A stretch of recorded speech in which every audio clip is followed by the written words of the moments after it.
outpouring of love and comments and offers of support are so appreciated by the family and by our department as a whole. And so we're very grateful for that. I also want to thank Kennesaw State University for their help this past weekend in hosting the first of two celebrations of life for Amir. It was important for the family to have Amir brought to Atlanta, and for Kennesaw State to host a wonderful celebration to honor his glory was very much appreciated by all. We will have, as has been mentioned, but just to reiterate, we will have a similar celebration of life here in Tampa for the Tampa community, USF community, to honor his legacy, to celebrate his life, and to certainly continue to pour love into the family and to our basketball program. That'll take place on Saturday, November 2nd at 11 a.m. Community is open to attend. All are welcome. Other things that we continue to drive home are ways to support different initiatives that are so important. Number one, ways, because people are asking how to help. What can we do? And number one, there is the Future Foundation, which is a foundation set up by the Abdur-Rahim family that we provided links before. We will do so again today. That's on our website. But that's one great way to help support his vision and legacy.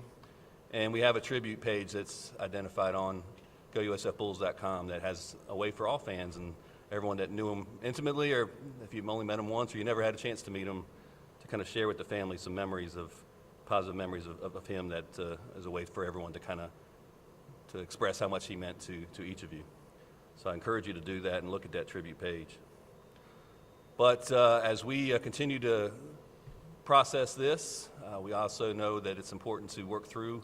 Our focus continues to be and has always been since Thursday afternoon on our players, on the family, and having a way to transition as we move forward with this season. And as we look toward an exhibition game that we have tomorrow night, it was one that, in consultation with the players, that they wanted to play and continue on to get ready for the season ahead. That will continue to take place tomorrow at 7 o'clock here against Edward Waters. And when we do that, we will be led by our interim head coach, who will be head coach Ben Fletcher. And I'm going to introduce Ben here in a moment. But as I hope you know, Ben was with us last year.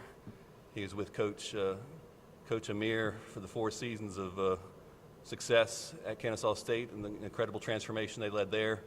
And he had a highly successful career at Troy, both as a player and as a coach at Troy. Was one of the people that actually helped them get to the NCAA tournament, both as a player and as a coach.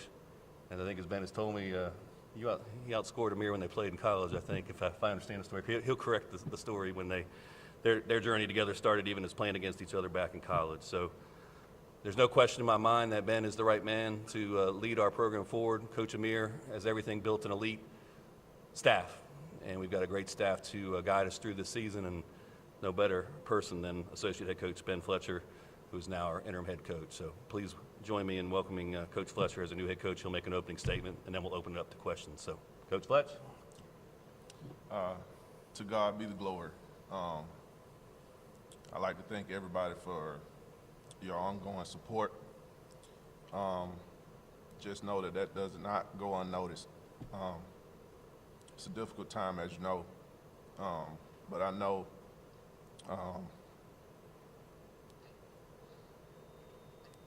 Coach Amir would want me to do this. So just thank you and know that I don't take this lightly. Thank you, Coach. All right, we'll open up to questions. Joey? Moving forward with this season in light of this tragedy, what are your concerns? What are your thoughts about how to best move forward and play with the players and guide them in the way they need to be guided? Well, as we said, as we dealt with this for the last 4 days, it's been a process for everyone. Everyone processes things in different ways. I think we've given the right space to do that in all of our individual ways and try to find ways to come together as a team and as a family. And Coach Fletch and the staff have done a tremendous job of doing that.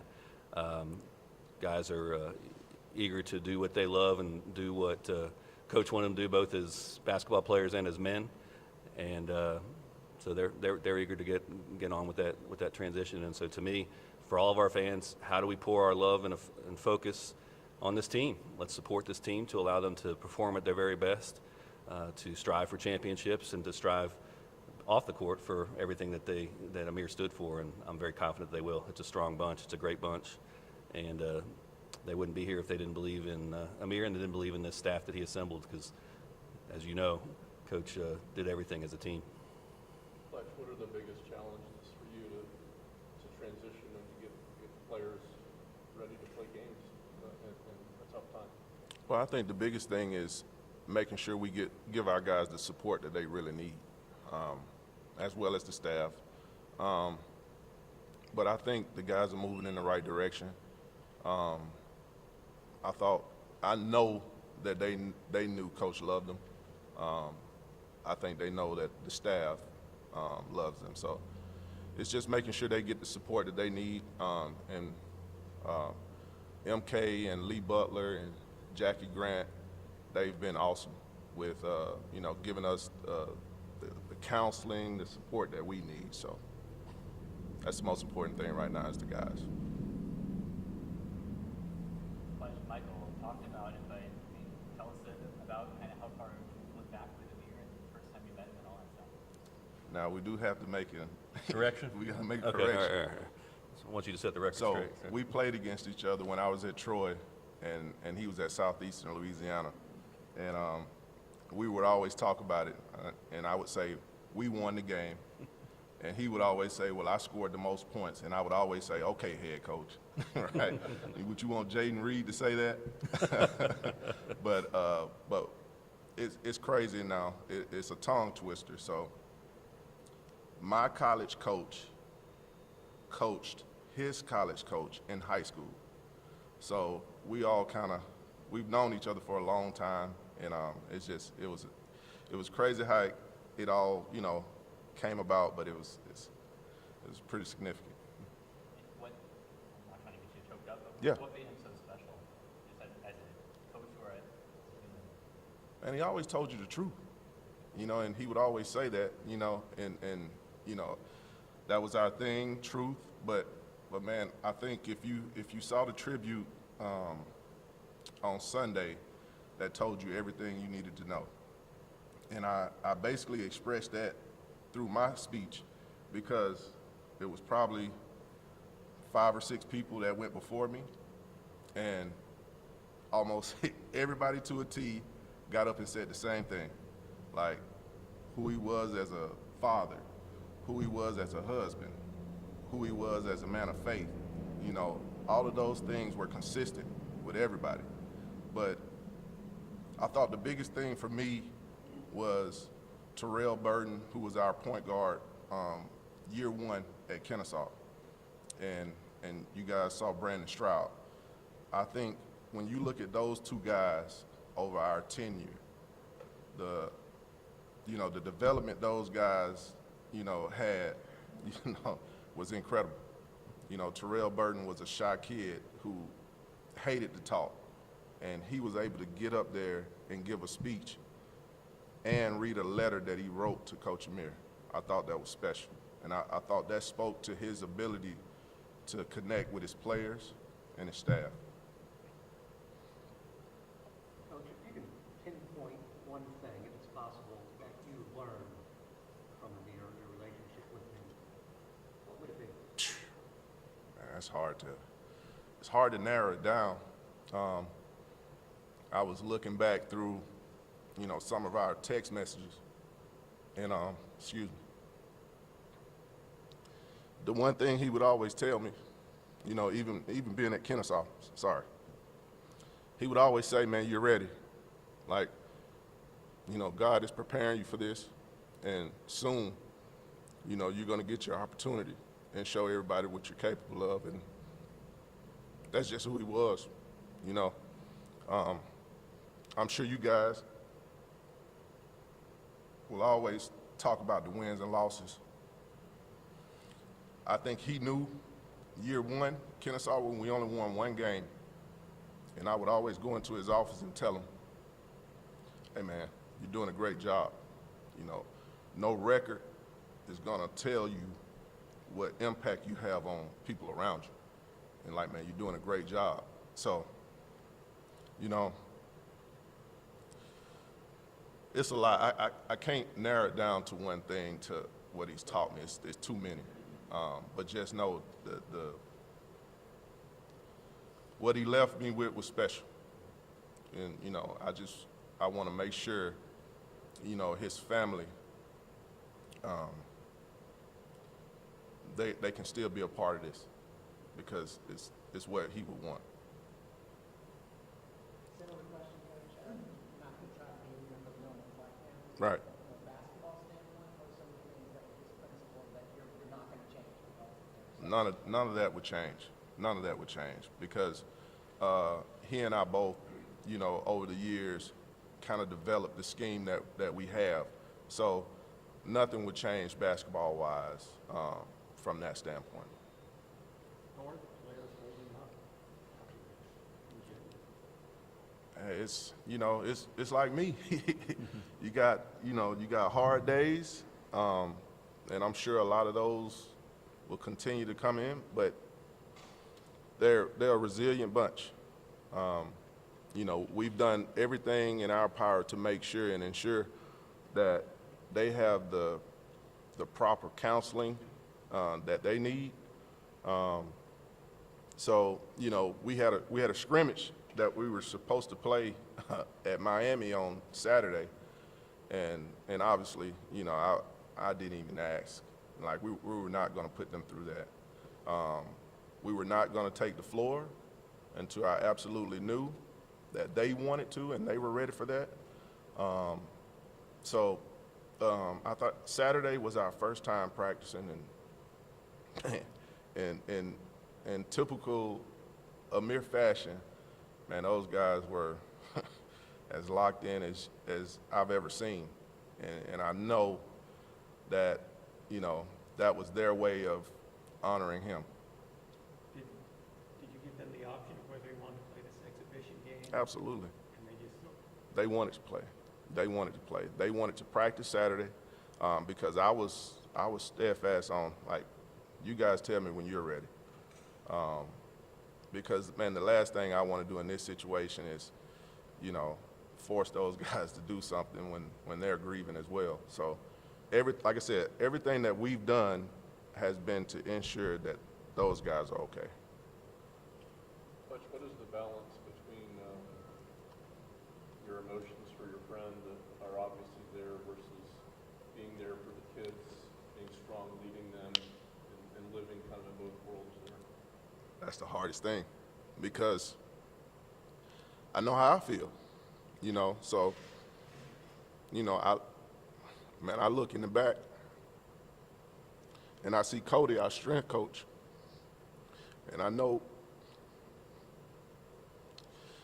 who that guy is. I see Griff McComb. I know who he is. I see Trent Patterson. I know who he is, and I know what Amir meant to every one of those guys. So it's tough trying to balance it. But I know when that time comes, I will be the guy for those guys, for sure. I will be. Because, like I said, this all comes and goes, and it comes in waves. I'll make sure I speak to the right people first. That way they can know that I'm being the example to show them it's okay. Because it's a hard time, and that's what it is. And we're going to have hard times in life, you know, but you have to find a way to make it through.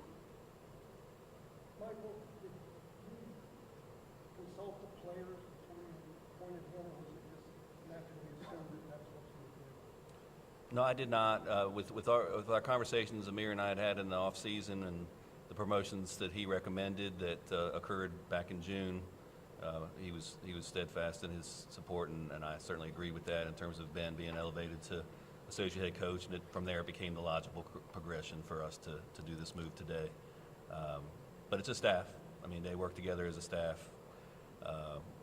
Amir assembled an elite staff, and I have highest of confidence in every single one of them to be there for our kids and to perform to the very best of their abilities. Coach, kind of going off that, do you feel like keeping this staff together, keeping you as their head coach, in a way, keeps Amir on the floor at the same time? I couldn't hear that last part. Like keeping this staff together, keeping this team together in a Absolutely, absolutely. I feel like it's unfair to bring somebody else into this situation. Even before all of this, it was all about us, and we're going to keep it that way. It's all about us, right? And Coach Amir would always say, nobody's going to put an expectation on us. And I just want the staff and the players, as well, to know, like, there's no expectation here, right? But we're going to uphold the standard that he left behind.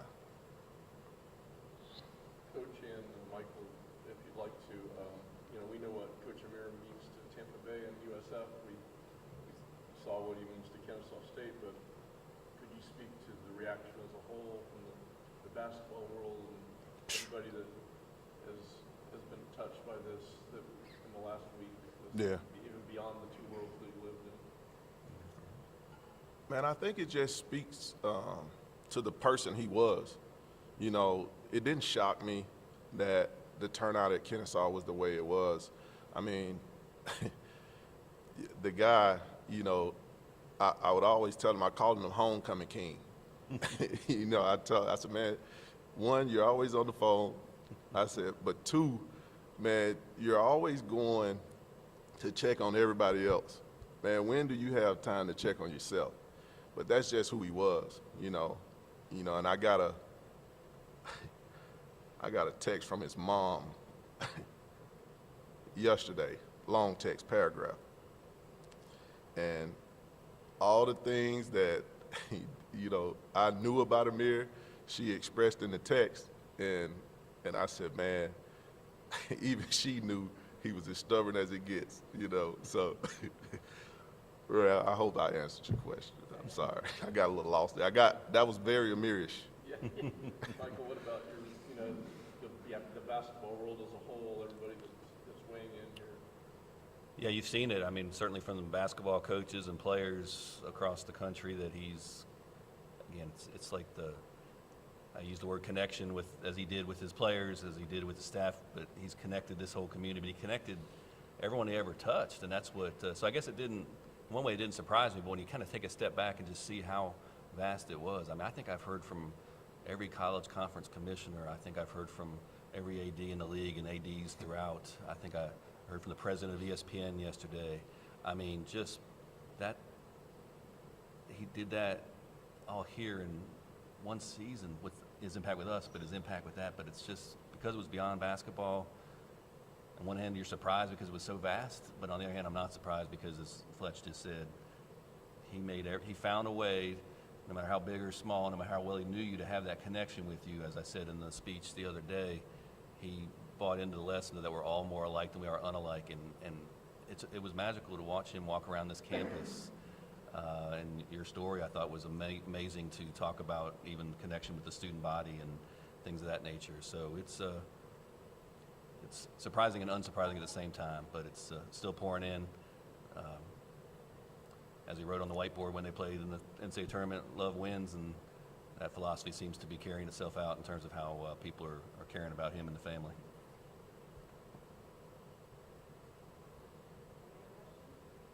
Michael, any one or two moments or memories of Amir that you're especially going to kind of hold dear? Matt, it's been hard to process, kind of like Fletch too. I mean, there's the immediate shock when I got a call at 1:58 on Thursday, October 24th, to be in this building at 2:45 with the team. I probably broke down more the next day when you kind of realize some things happen, but you just realize that you're having to process, and my role is to support the family and the players, and that's what we tried to do very, very much, and that's what we're going to keep doing.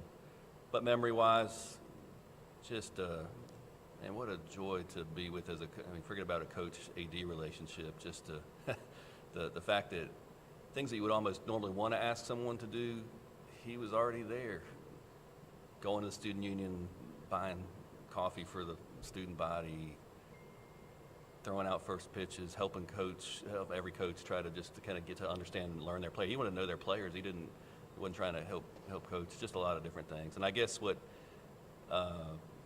hit me, and I think I talked about it with Derek Sharp yesterday, during the hurricane, the basketball team went to Jacksonville to relocate. And the only building on campus, at least athletically, that had any power was the basketball facility here. So I was up in his conference room kind of trying to help navigate us through the storm 8 days ago. And he called me and to check on me. How are we doing leading through this hurricane? What we got to do? And as they're on their way back, he's like, hey, I'm heading over to Disney World because I got to see this little girl of mine smile at this birthday celebration. And that's what he did. And he was calling to tell me about that. And then when I remember turning around, unplugging my devices, there was that, what I gave him was Coach of the Year trophy.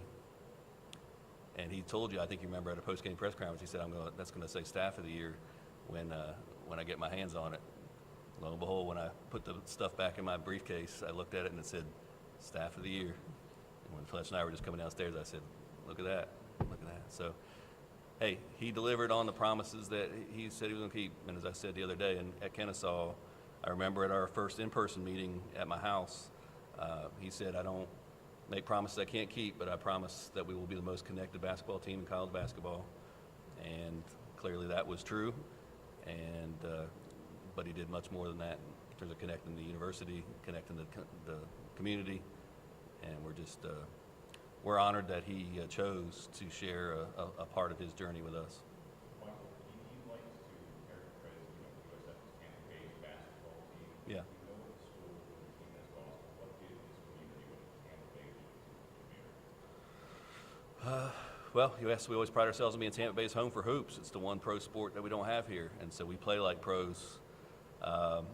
And I guess I just to echo what Coach Fletcher is saying, like we do, and we will continue to play to a standard. And I hope our fans continue to come out to see, not only because we had a successful year last year, but to love the way they play, to love those kids, and to love what Coach Fletch and what Coach Amir put together with his staff are going to continue to do. So we're still Tampa Bay's home for hoops. We just have a new standard and we have a new vision of what can be accomplished. And if you remember what he said in his press conference about what we can accomplish on the court, but he had a vision of setting a standard here. You all know how much I love the sport of basketball. You know how much confidence I have in Lee Butler as our sport administrator here.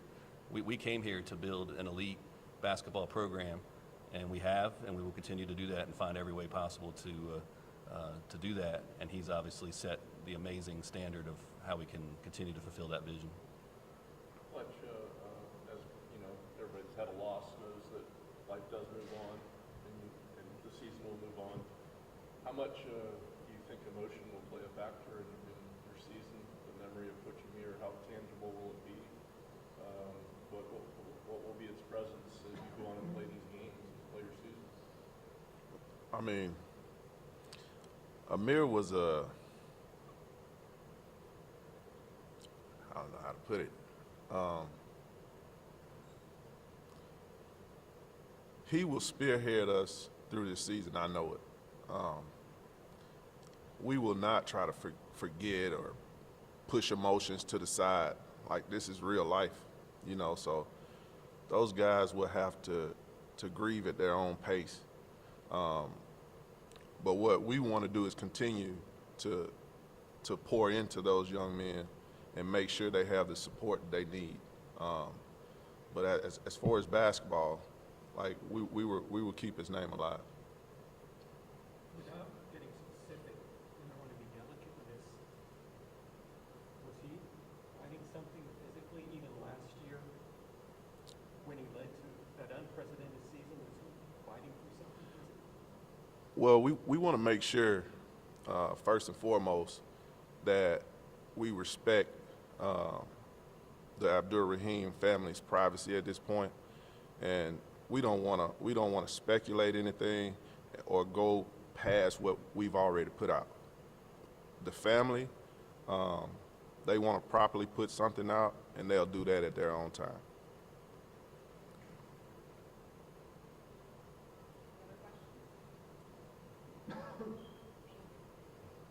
Thank you all.